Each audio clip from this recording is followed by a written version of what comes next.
Hi, I've been working on my menu plan this morning and thought maybe it was a good time to chat about having a menu plan.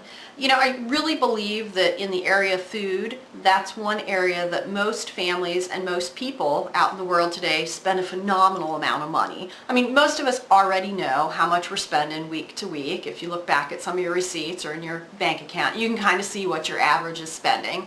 But it's one area where we can really influence how much money we put into that. I mean, some of our expenses are fixed. You know, it is really hard to drop your electric bill, drop your heating bill. I mean, there are things you can do, but once you're down to that bare minimum, it's hard to go further. Those are kind of fixed.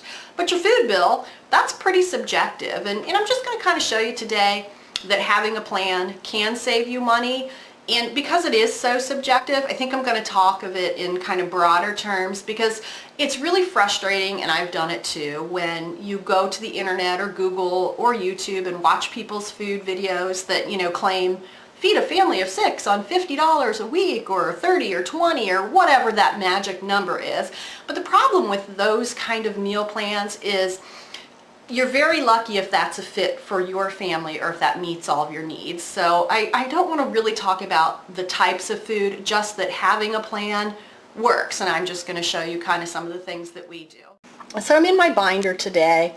I just use a small A5 binder and we're in the section that I call menu. Basically, yeah, I do a little bit of, I always check my ads to see what's on sale because that's helpful, but that's not the only tool I use. I mean, it's good to know what's on sale so you can kind of curtail your shopping list to that. I also, believe it or not, you know, coupons are hit and miss. I do get them. You know, our local paper is free. I don't have to pay for it, so we do get some inserts. I will look through it, and I keep this little clear page protector where if it's a coupon that is for something I would buy anyway, like up front here, I do buy ball jars occasionally, you know, so I did clip the coupon for the ball jars. I don't know if I need any right now, but I might as well have a coupon if I'm going to get them. But I don't use coupons in the manner of, oh, this product is $2 off. If it's not a product I don't buy anyway, I just don't use it. So anyway, being that food is subjective, like I said, what we did in our family, this is my older list. I used to have this in my little notebook that I carried in my purse, but we came up with, I don't know if that's going to focus, we came up with about 25 meals that our family likes and will eat, because that's important, especially in a big family. I mean, we don't curtail to the children necessarily, but there's no sense in making meals that 80% of it goes into the garbage can. That just wastes your money. So you could sit down and pick, you know, it doesn't matter how many, just list the meals that your family likes.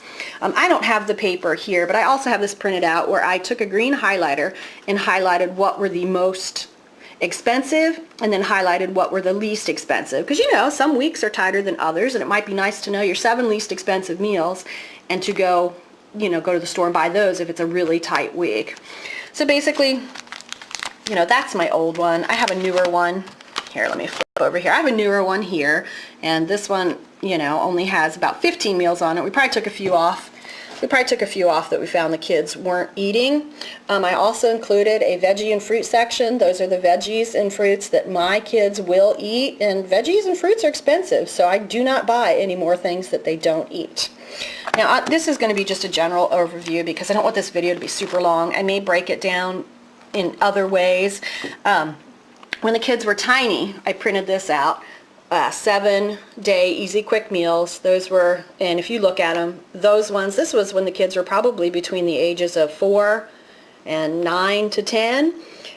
These would be like a go-to meal. I also printed out with that one, there's a menu list, and I recommend people do that. Let's see if I can get that out of there.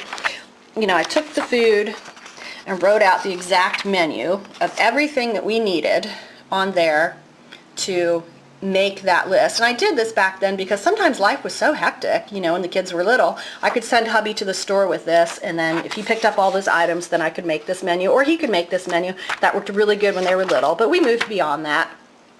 Basically, the other thing, which is the same concept, I took the list, sorry, I'm going to move all this stuff. I took this list that had our meals that we like.